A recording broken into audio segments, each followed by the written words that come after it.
Irmãos, para o nosso momento de edificação pela pregação da palavra, vamos abrir nossas Bíblias em Eclesiastes, capítulo de número 1. Nós vamos dar sequência na nossa série de pregações baseadas no livro do Eclesiastes.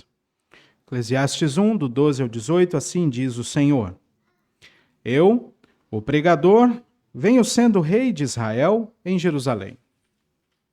Apliquei o coração a esquadrinhar e a informar-me com sabedoria de tudo quanto sucede debaixo do céu. Este enfadonho trabalho impôs Deus aos filhos dos homens para nele os afligir. Atentei para todas as obras que se fazem debaixo do sol, e eis que tudo era vaidade e correr atrás do vento.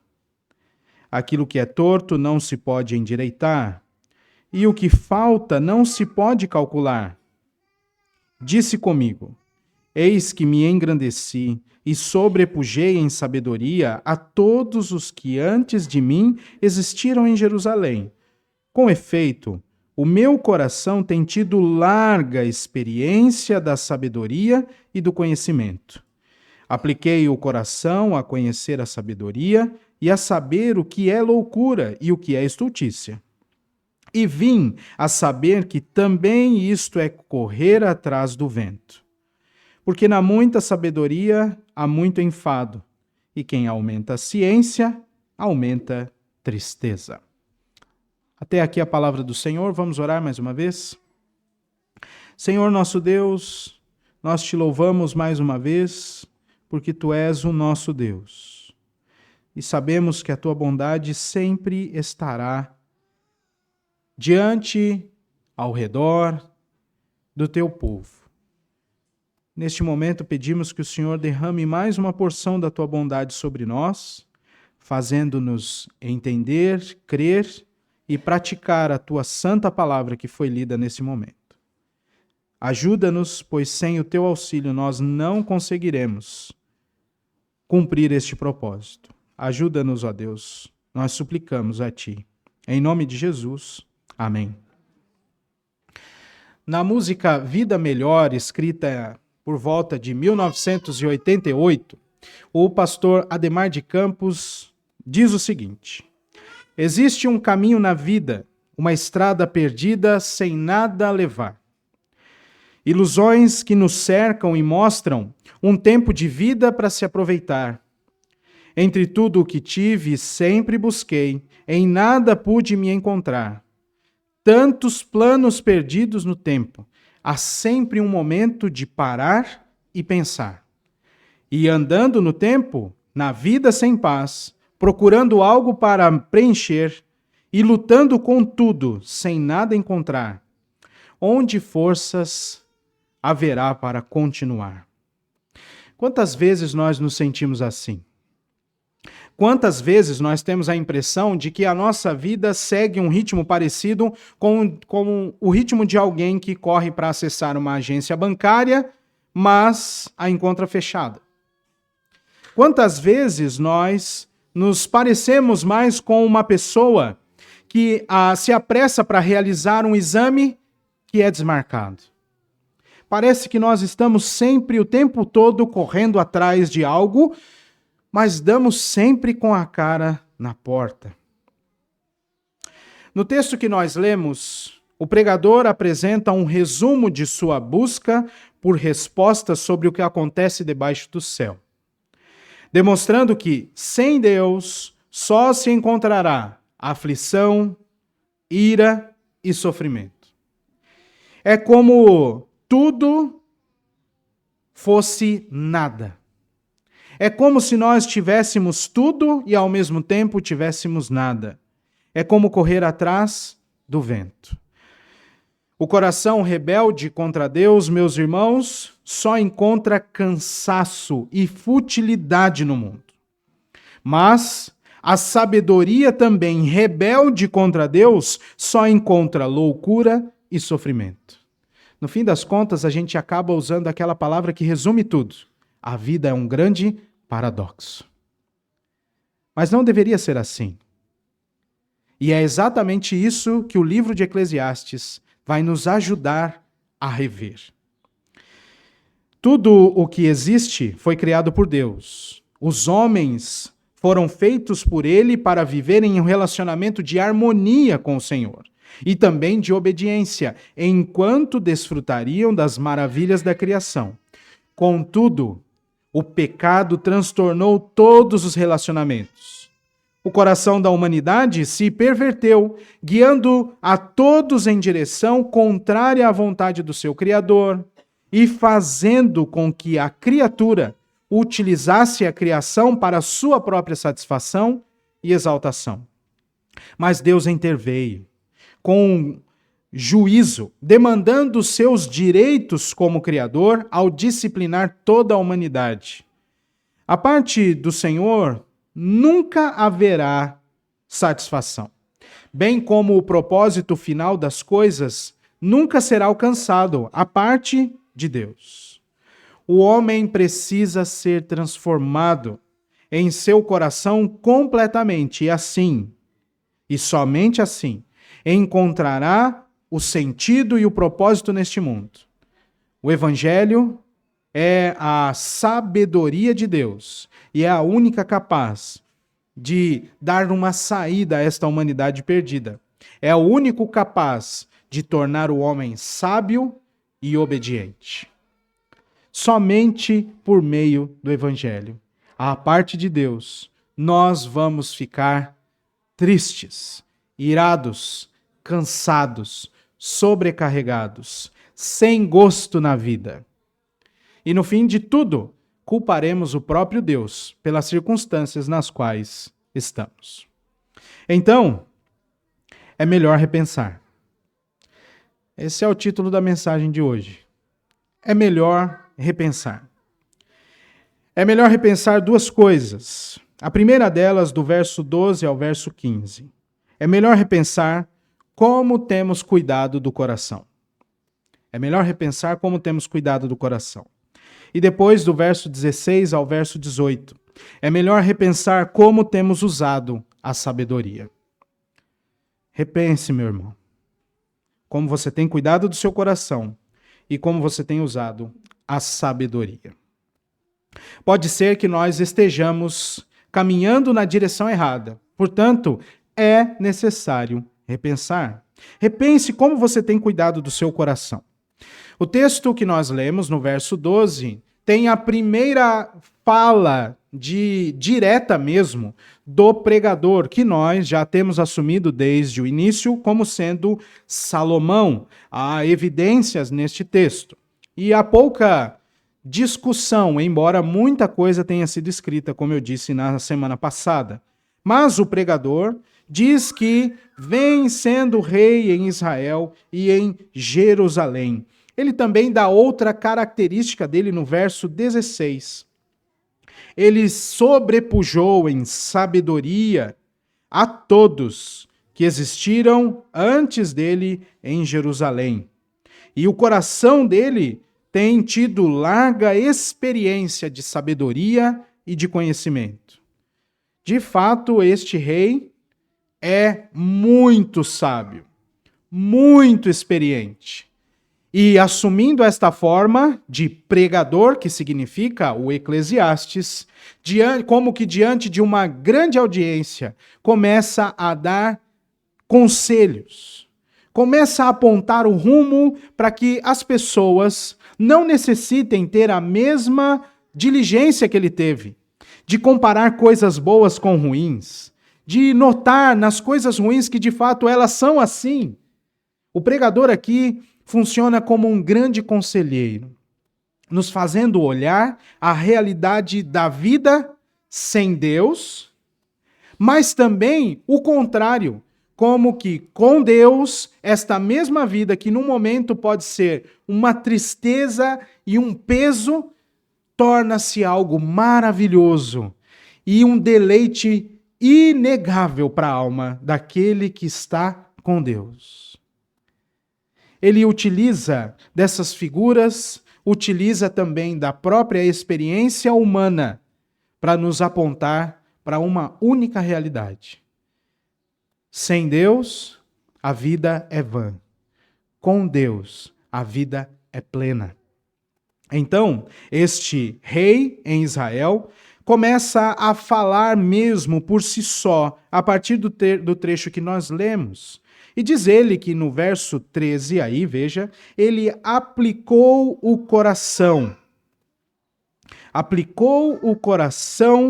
a esquadrinhar e a informar-se com sabedoria de tudo quanto sucede debaixo do céu. E fazendo isso, ele prestou muita atenção. Ele se dedicou, essa é a ideia de aplicar-se aqui, e ele examinou, considerou, esta é a ideia do verbo do versículo 14, atentei. E tudo ele faz para identificar e entender as coisas que acontecem debaixo do céu. Curioso é que este é o limite da humanidade. Nós não conseguimos ir além daquilo que está debaixo do céu.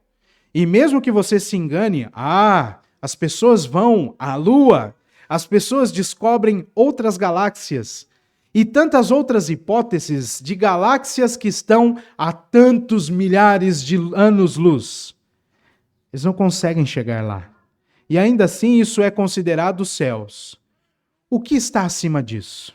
O que coloca todas estas coisas na sua mais perfeita ordem, senão o nosso Deus. A vida sem Deus é uma tremenda loucura. E o que nós temos visto ao nosso redor, e infelizmente muitas vezes em nosso próprio viver, é essa tentativa de experimentar a vida no mundo que Deus criou, sem considerá-lo. E aí então, tudo toma uma direção incorreta. O sabor torna-se amargo, o vigor termina, não há mais alegria, não há mais prazer. Mas o pregador nos aconselha, nos instrui no fato de que de fato as coisas são assim, e ele percebeu ao longo da sua experiência. Os versos 13 e 14 demonstram isso. Tudo o que sucede debaixo do céu. E aí ele diz: há um trabalho enfadonho que o próprio Deus impôs sobre os filhos dos homens para os afligir. E nós sabemos que é assim. Quando o pecado entrou no mundo, por causa da ação de Adão, o que é que Deus disse? Maldita é a terra por tua causa. Você vai penosamente conquistar o alimento com o suor do rosto. E de fato, esta imposição de Deus, deste trabalho enfadonho, procede de uma resposta à desobediência primeira dos homens contra o seu Criador. O que nós temos diante de nós é esta resposta, meus irmãos. Eu já disse isso aqui outras vezes. Ninguém fica calado diante de Deus. Ou responde em adoração, ou responde em rebeldia. Ou responde com obediência, ou responde com desobediência. Não há um meio termo, não há como ficar escondido na presença de Deus, porque Ele está em todos os lugares. Aliás, o primeiro exemplo de tentativa de se esconder de Deus, nós também temos o registro, mas Deus foi até ele e disse: onde estás? Tudo o que acontece, acontece diante de Deus. O pregador, portanto, diz que este trabalho é enfadonho porque o Senhor impôs assim. Mas ele examinou detidamente todas as obras que se fazem debaixo do céu. Veja o versículo de número 14. E a conclusão a que ele chega é: tudo é vapor. A palavra que vai se repetir muito aqui em Eclesiastes. Pelo menos 38 vezes. Vapor, fumaça e correr atrás do vento. E é muito chato isso. é desgastante. Porque chega a quarta-feira, tem um monte de coisa de segunda que você não terminou ainda. E aí você olha para a sexta e vê que não vai dar conta. Infelizmente, talvez alguns de nós passarão um grande tempo hoje, no dia do Senhor, cumprindo demandas pendentes para poder entregar amanhã. Esse é um triste fato. E não deveria ser assim. Porque Deus fez todas as coisas no seu devido tempo. Tudo tem que caber. E por que isso não acontece?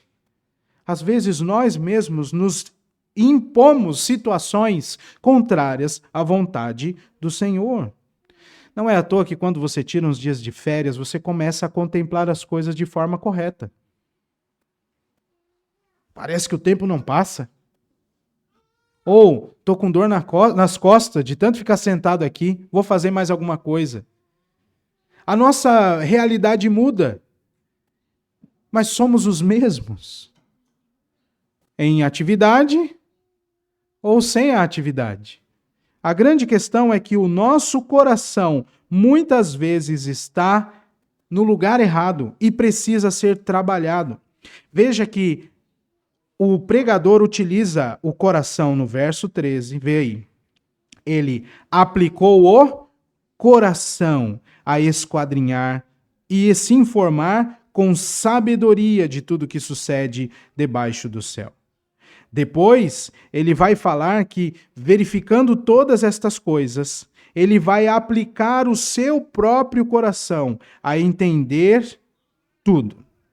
E aqui há uma estrutura poética muito interessante. Ele coloca essas duas afirmações, apliquei e atentei, e depois coloca um dito popular, ou um dito. Veja o versículo de número 15. Aquilo que é torto não se pode endireitar, não se pode realizar ou vencer esta forma. E da mesma coisa, no mesmo sentido, o que falta não se pode contar. É o mesmo verbo. Esta realidade do que é torto não se endireitar e do que falta não se pode contar é algo invencível na carreira humana, porque nós não temos o controle. Nós não somos soberanos sobre isso. E até mesmo as pessoas que têm dificuldades em seu coração precisam de uma intervenção divina para mudar. E com relação ao tempo, vai sempre faltar alguma coisa. Pense naquele jovem que programou todinha a sua vida e que disse que vai honrar o Senhor, por exemplo, se casando. Mas depois que fizer a faculdade, um mestrado, um pós-doutorado, quando estiver com a vida totalmente amparada, inclusive financeiramente, quando ele conseguir casar sem acumular dívidas do casamento, e então ele vai casar. Ou imagine um casal que programa ter filhos e que tem esse desejo, mas depois que a promoção no trabalho vier, depois que o mundo ficar um pouco mais tranquilo, afinal, a gente tem aqueles ciclos, e eu nem sei falar um deles, mas ele é muito recorrente. Tempos difíceis criam homens fortes. Sabe, eu não sei fazer essa relação. Já tentei, não sei. Mas são ciclos. E muitas vezes a gente até encontra a verdade nesse ciclo. Mas sempre vai faltar alguma coisa. Eu não sei se você se sente assim, mas às vezes eu me sinto. Não vazio, graças a Deus por isso, mas cansado. Parece que nunca vai dar. E esta rotina vem muitas vezes porque o mundo jaz no maligno. Se nós não corrigirmos o nosso coração, se nós não repensarmos como nós temos cuidado do nosso coração, nós vamos olhar para a realidade de forma errada, nós vamos usar aquilo que Deus criou de maneira errada e vamos nos apartar dele. E a conclusão a que nós chegaremos é esta do versículo 15. Não dá para mudar nada. É isso aí. É isso. É só esperar a próxima. Que vida triste essa. Mas com o Senhor, a vida é outra. Agora faça um exercício. Vê que quem está dizendo isso é um rei. Um rei em Israel, em Jerusalém.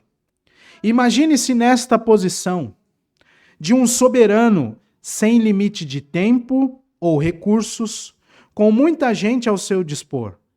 O que será que seria possível investigar? E o que seria possível descobrir?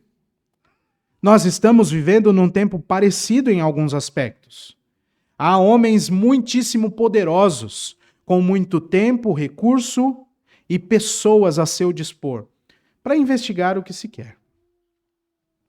Nós já tivemos outros momentos como estes.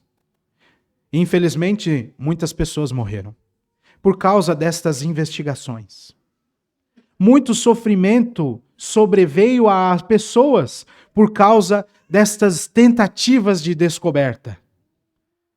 Estamos vivendo um tempo semelhante a este. Terras raras.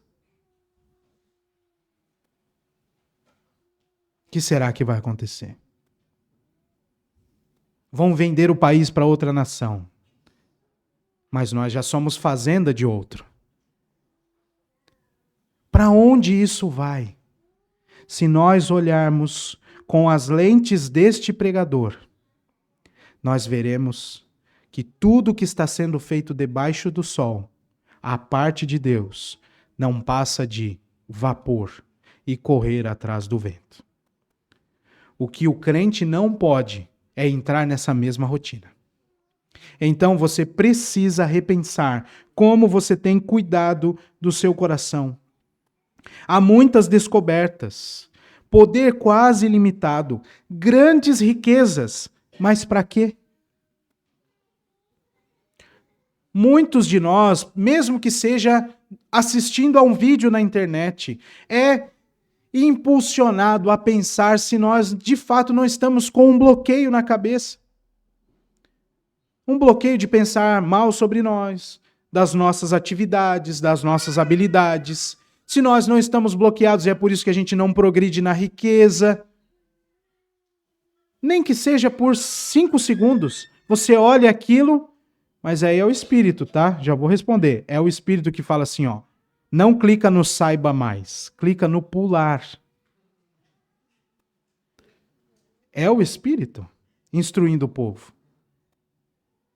Mas muitos ainda caem na tentação, clicam no saiba mais e começam a ser conduzidos a ter um olhar da realidade à parte de Deus. No fim das contas, alguém que é rico vai ser mais rico agora com o seu dinheiro e você vai permanecer no mesmo lugar. Muitas pessoas têm se perdido em muitas vaidades, muitas, porque não estão cuidando do seu coração. Pode ser que nós estejamos caminhando numa direção errada, portanto, é melhor repensar em como nós temos cuidado do nosso coração. E também, em segundo lugar, como nós temos usado a sabedoria. Nós somos imagem e semelhança do Senhor. Fomos criados com muitas de suas perfeições que Ele comunicou a esta criação. Então, nós somos pessoas sábias. Mais do que isso, a palavra de Deus nos ensina que aquele que necessita de sabedoria deve pedir ao Senhor, e Ele vai conceder liberalmente, sem dar impropérios nenhum. Ele vai conceder. Então, é possível que alguém seja sábio, muito sábio, e não apenas inteligente. Veja que o Salomão vai esquadrinhar com o seu coração e com sabedoria. Mas ele é ousado. Veja o versículo de número 17. Olha o coração aparecendo aqui de novo. Apliquei o coração a conhecer a sabedoria e a saber o que é loucura e o que é estultícia. Ele foi experimentar estas coisas. Mas antes disso, ele já sabia que ele era muitíssimo sábio. É este homem descrito nas Escrituras mesmo, versículo 16. Eis que me engrandeci e sobrepujei em sabedoria a todos os que antes de mim existiram em Jerusalém. Com efeito, o meu coração tem tido larga experiência da sabedoria e do conhecimento. Então ele pega tudo isso, e aplica ao seu coração a saber o que é estultícia e loucura. Talvez você já tenha ouvido isso de alguém. Você não precisa experimentar, basta saber que vai dar errado. Ao olhar uma placa dizendo cuidado, cão bravo, ou pior, cuidado, risco de morte por uma questão de descarga elétrica, você não precisa se aproximar daquele risco para ver se de fato o cachorro é grande. Ou se aquela voltagem vai de fato te eletrocutar, ou vai ser só um choque. De onde vem isso? Vem da própria sabedoria que Deus nos deu. Todos os homens têm esta moralidade que Deus imprimiu neles, de saber o que é bom, de saber o que é ruim. Mas por causa do pecado que habita em seu coração, este homem não vai desejar a salvação por si só. Mas ele tem um nível de sabedoria e de moralidade que vai conduzir para que ele consiga entender o que é bom e o que não é. A semelhança do que foi feito na primeira lição, aqui o pregador, de novo, vai aplicar duas sentenças e, por fim, um dito no versículo de número 18. Só que aqui este dito é a razão toda deste trecho que nós estamos estudando.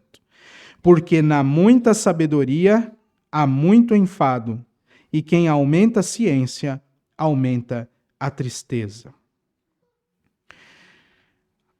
Uma tradução mais literal deste aumentar o enfado poderia ser provocar a ira.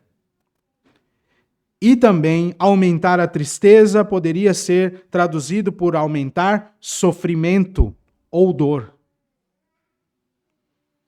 E nós vemos que isso acontece de formas muito simples e de formas muito complexas. Quem de nós não gostaria de ser uma mosquinha em alguma conversa secreta e deter aquele poder daquelas informações e usar para penalizar alguém? Quando uma conversa vaza, quando um áudio vaza, quando uma toga vaza, nós ficamos todos ansiosos. É ou não é? A gente quer saber. A gente quer usar aquilo. Vai dar certo. Eu tenho conhecimento disso. Mas para quê? Para quê? Qual é o objetivo? Salomão olha para isso e diz: é tudo loucura, estultícia, correr atrás do vento. É aumento de ira, é aumento de enfado, é aumento de sofrimento, de dor e de tristeza. Mas este homem está nos aconselhando a passar talvez por aquilo que ele, a não passar por aquilo que ele passou. Abra sua Bíblia comigo, lá em 1 Reis, capítulo 3, a partir do versículo 5, mas em especial o versículo de número 6. Faze, pois, segundo a tua sabedoria. Estou lendo certo? Não estou. Agora eu vou ler certo. Em Gibeão apareceu o Senhor a Salomão, de noite, em sonhos. Disse-lhe Deus: pede-me o que queres, que eu te dê. Respondeu Salomão: de grande benevolência usaste para com teu servo Davi, meu pai, porque ele andou contigo em fidelidade e em justiça, e em retidão de coração perante a tua face. Mantiveste-lhe esta grande benevolência e lhe deste um filho que se assentasse no seu trono, como hoje se vê. Agora, pois, ó Senhor, meu Deus, tu fizeste reinar teu servo em lugar de Davi, meu pai. Não passo de uma criança, não sei como conduzir-me. Teu servo está no meio do teu povo que elegeste, povo grande, tão numeroso que se não pode contar. Dá, pois, ao teu servo coração compreensivo para julgar a teu povo, para que prudentemente discirna entre bem e o mal, pois quem poderia julgar a este grande povo? Vá comigo agora no capítulo 4, aí do ladinho. E a partir do versículo 29, nós temos um resumo sobre as execuções da sabedoria que Deus concedeu a Salomão. Deu também Deus a Salomão sabedoria, grandíssimo entendimento e larga inteligência, como a areia que está na praia do mar. Era a sabedoria de Salomão maior do que a de todos os do Oriente e do que toda a sabedoria dos egípcios. Era mais sábio do que todos os homens, mais sábio do que Etã, Esraíta, e do que Emã, Calcol e Darda, filho de Maol, e correu a sua fama por todas as nações em redor. Compôs 3.000 provérbios, e foram os seus cânticos 1.005. Discorreu sobre todas as plantas, desde o cedro que está no Líbano, até o isopo que brota do muro. Também falou dos animais e das aves, dos répteis e dos peixes. De todos os povos vinha gente a ouvir a sabedoria de Salomão, e também enviados de todos os reis da terra, que tinham ouvido da sua sabedoria. E tudo isso sem inteligência artificial. Ele realmente era muito bom. Volte agora para Eclesiastes. Este homem grandioso em sabedoria e conhecimento decidiu examinar o seu tempo, as realizações, o coração foi colocado nestas coisas. E o resultado delas é canseira, enfado, tristeza, dor. E mais do que isso, viver correndo atrás do vento. Como é que nós, neste tempo, poderíamos melhorar? Porque eu e você somos crentes em Cristo Jesus. Eu espero que todos aqui.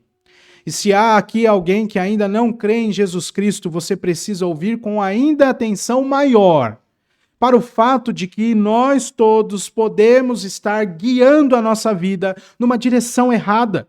Precisamos repensar como temos cuidado do coração. Precisamos cuidar e repensar como nós temos usado a sabedoria. Mas se nós pautarmos a nossa vida pela sabedoria de Salomão, onde é que nós vamos parar? Já pensou nisso? Salomão, assim como nós, é um homem redimido por Deus, que passou por tempos de grande tribulação e disciplina do Senhor. Já imaginou se nós começássemos a aplicar isto aqui que Salomão disse em nossa vida? Vamos colocar o nosso coração a entender todo o trabalho debaixo do sol. Vamos aplicar o nosso coração a saber o que é loucura e estultícia. Já pensou nisso? Pior ainda é você escrever na sua rede social, seguindo os conselhos do meu pastor. Irmãos, nós servimos aquele que é acima de Salomão. Nós fomos redimidos no sangue daquele que ele mesmo disse, aqui está quem é maior do que Salomão. Nós estamos debaixo do cuidado de Cristo Jesus.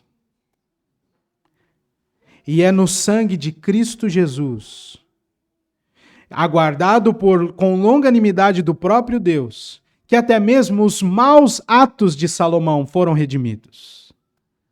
Assim também nós podemos olhar para estes conselhos do pregador e nos apartar deste caminho, sabendo que precisamos viver segundo a sabedoria do Senhor, que Ele mesmo enviou ao mundo, a tal ponto do evangelista João dizer, e vimos a sua glória, glória como a do unigênito do Pai. No Sermão da Montanha, Nós temos o ensino de Jesus confrontando os seus discípulos e também, por consequência, a todos aqueles que ficaram ouvindo, a exortação de que deveriam modificar a forma de aplicar a palavra de Deus em sua vida. Muitas vezes Jesus disse: ouvistes o que foi dito, eu, porém, vos digo. Não julgueis para que não sejais julgados, porque com a medida em que vocês julgarem, vocês também serão julgados. Não orem como oram os escribas e os fariseus. Não deem esmola, não demonstrem quando vocês estiverem jejuando. Orem em secreto, e o Pai de vocês que vem em secreto recompensará. O tempo todo, Jesus ensinando. Há um nível de sabedoria divino que tem o poder de transformar nossa consciência, tem o poder de transformar o nosso coração, tem o poder de nos fazer mais sábios e tem o poder de fazer a nossa prática mudar. Nós precisamos repensar o nosso coração, como nós temos cuidado, mas precisamos fazer isso ouvindo o Senhor Jesus falar. Ele mesmo que disse que é do coração que procedem os maus desígnios. Então ele vem com toda a palavra para nos trazer a transformação. Ele mesmo diz que nós deveríamos aprender dele, como nós lemos na semana passada. Ele mesmo, como nós lemos hoje na liturgia, nos chama a não gastar a nossa vida tentando achar a salvação para ela, a parte de Deus. Mas todo aquele que perde a vida em nome de Cristo vai alcançar a salvação. O pregador está nos ensinando a olhar para a vida e a entender que a parte de Deus só existe coisa ruim, mesmo em coisa boa. As coisas boas Deus deu. E como nós aprenderemos mais adiante nesta série de mensagens, nós, como homens pecadores, nos colocamos em muitas astúcias. Repense como você tem cuidado do seu coração. Repense como você tem usado a sua sabedoria. Então, eu queria aplicar aqui algumas coisas. A primeira delas, repense como você tem conduzido a sua vida. Repense. Sem Deus, sempre haverá canseira, enfado, ira, sofrimento e dor. Somente com o Senhor a satisfação total. Repense a sua vida. Nós precisamos parar e fazer uma avaliação. Você faz isso em casa? Não faz? Pega um monte de papel velho, joga fora. Eu já contei isso aqui. O meu pai tinha grande realização em mudar os móveis de lugar da sala. Grande realização. Pelo menos uma vez por ano. E se nós guardássemos as fotos, como o pessoal faz hoje digital, certamente a nossa sala teria dado algumas voltas de 360. Mas era uma satisfação para ele. E ali ele jogava papel fora, guardava agendas antigas. Nós fazemos isso. Está na hora de fazer isso. Não dá para esperar a virada do ano. Então, pare agora.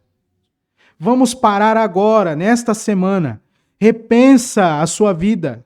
Repensa como você tem conduzido. Repensa o tempo extra que você tem demandado e tem entregado no seu trabalho, que você não precisaria mais. Quer ver uma coisa? É uma boa dica quando alguém do seu emprego fala assim: você ainda está aqui? Tem um problema.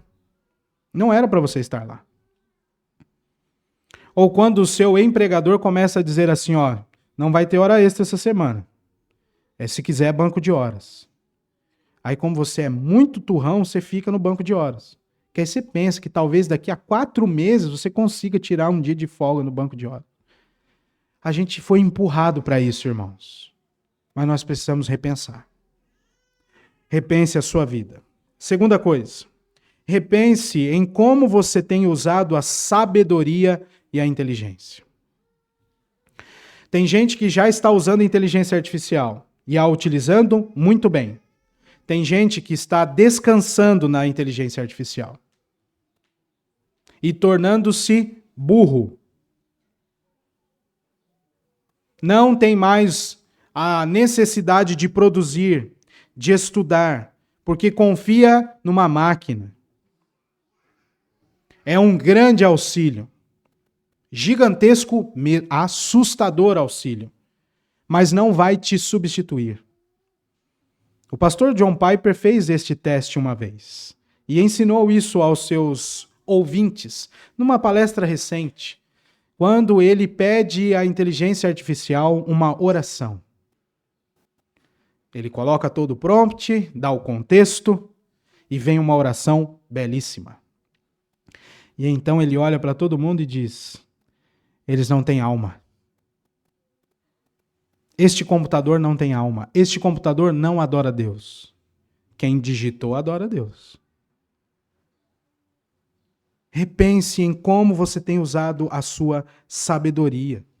Aquela expressão dos nossos pais mais antigos, infelizmente pode ser encontrada hoje. Sabe aquela coisa quando a gente brinca com um filho mais novo? Fala assim, você deveria usar isso para o bem. Infelizmente tem um monte de crente usando a sabedoria para o mal.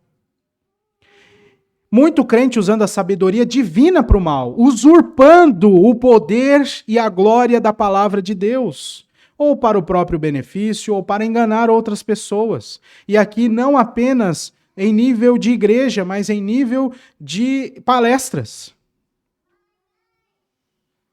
Repense em como você tem usado a sua sabedoria e a sua inteligência. Terceira coisa, repense a maneira com a qual você tem confiado nos homens e na ciência. Repense. Não é para jogar remédio fora. Não é isso que eu estou falando. Eu estou exortando você a partir da palavra repensar.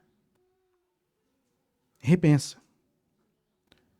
Tem gente que confia tanto na ciência que nem ora para ir fazer um exame.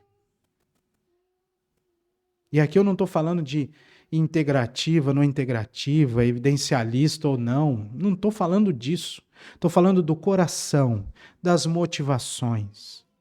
Como nós temos nos aproximado da ciência. E infelizmente tem cristão, e aqui é cristão que crê em Jesus Cristo, o único Senhor e Salvador da sua vida. Aqui não entra católico, apostólico romano, não entra nenhuma outra seita, não entra espiritismo, não entra. O cristianismo bíblico é distinto de todos os outros. Todos os outros. Todos os outros. Não são nossos irmãos porque não creem no mesmo Cristo que nós. Voltando a falar destes cristãos específicos, nós, muitas vezes, temos caído na tentação de dividir as coisas. Confiamos na ciência, maravilhosa. Que escrito maravilhoso. Temos as nossas autoridades, os nossos referenciais teóricos, todos. E em nenhum momento consideramos Cristo. Repense em como você tem confiado nos homens e na ciência.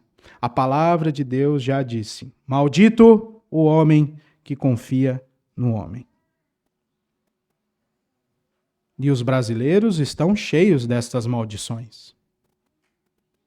Alguns, inclusive, estão reclusos há muito tempo. Já imaginou isso? Maldito o homem que confia no homem. E por fim, aqui aos pais. Repense em como você tem conduzido seus filhos. Repense. Se você, inevitavelmente, nós vamos dar exemplo aos nossos filhos. Mas da mesma forma que você precisa repensar a sua vida, você vai alcançar os seus filhos com essa nova maneira de se conduzir. Repense. Você não tem a prioridade de fazer o seu filho um maravilhoso funcionário, um gigantesco empreendedor, um maravilhoso herdeiro. Tem gente que só tem essa prioridade, e é crente, prioridade. Não, isso aqui, meu filho, eu estou trabalhando aqui, suando para conseguir entrar naquela universidade lá, e aí a gente sabe que, vai. A prioridade do pai cristão é fazer do seu filho um servo de Cristo. Não é piegas, não é demagogia, é a nossa vida. A sua prioridade como pai é conduzir os seus filhos a Cristo e depois nas outras coisas. Assuma este papel do pregador aqui. Assuma este papel. Dizer assim, meu filho, o pai já tentou tanta coisa, a mãe já tentou, deu tudo errado. Foi só quando eu comecei a ouvir o Senhor é que as coisas caminharam. Começa a assumir esse papel aqui. E não lançar. Tem cristão que fala assim, não, precisa aprender. E aqui não é protecionismo de pai. Eu sei que precisa aprender um monte de coisa. Eu sei mesmo. Senão não vive. Se eu soltar meus meninos na cidade aqui, eles não voltam para casa. Eu sei. Eles precisam aprender. Mas não é isso que eu quero dizer. Não vá entregar o seu filho para um namoro com descrente. Que ele precisa aprender que não dá certo. Não vá entregar o seu filho para trabalhar num emprego que desonra o nome do Senhor, porque ele precisa aprender que isso vai desonrar o Senhor. Pare com isso, pai e mãe cristão. Repense a sua vida e repense na maneira como você está conduzindo os seus filhos. No final, o Senhor vai ser glorificado, sempre, a despeito de nós. Mas é muito bom quando nós temos os olhos espirituais abertos e podemos ver e contemplar as maravilhas que Deus faz. O pastor Ademar de Campos conclui aquela sua reflexão dizendo: até que um dia eu encontrei uma vida melhor. Algo novo que me aconteceu e não troco por nada no mundo. Hoje eu quero viver para Deus. Com Jesus, eu posso sim ter uma vida real. Ele veio na hora certa, me fez novo afinal. Com Jesus, eu canto sim. Eu tenho uma vida real. Pode ser, meus irmãos, que nós estejamos caminhando na direção errada. Portanto, é melhor repensar como nós temos cuidado do coração e como nós temos usado a sabedoria. Vamos encerrar lendo o Salmo 90? Salmo 90, verso 12. Vamos ler a palavra de Deus que diz assim: ensina-nos a contar os nossos dias, para que alcancemos coração sábio. Que seja essa a nossa oração nesta semana. E que a partir daqui nós transformemos a maneira como nós temos nos guiado e como nós temos ouvido o Senhor.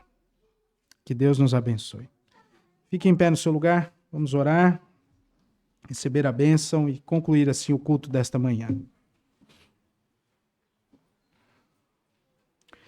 Pai bendito, nós te agradecemos por esta santa reunião do teu povo diante da tua santa presença. Pedimos, ó Deus, que pelo poder que tu tens revelado na tua palavra, nós sejamos santificados, ó Pai. Ajuda-nos a repensar a nossa vida. O mundo está aceleradamente mal. E nós conseguimos, ó Deus, enxergar isso pela tua sabedoria. Cuida do nosso coração. Faz com que a tua palavra frutifique em nós. E que assim, ó Deus, acima de tudo, nós honremos o Senhor com o viver obediente, com o viver grato por tudo aquilo que o Senhor tem feito por nós.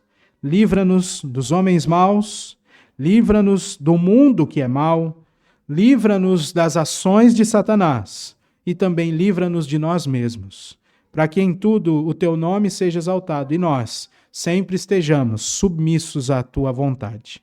Em nome de Cristo, nós oramos. Amém.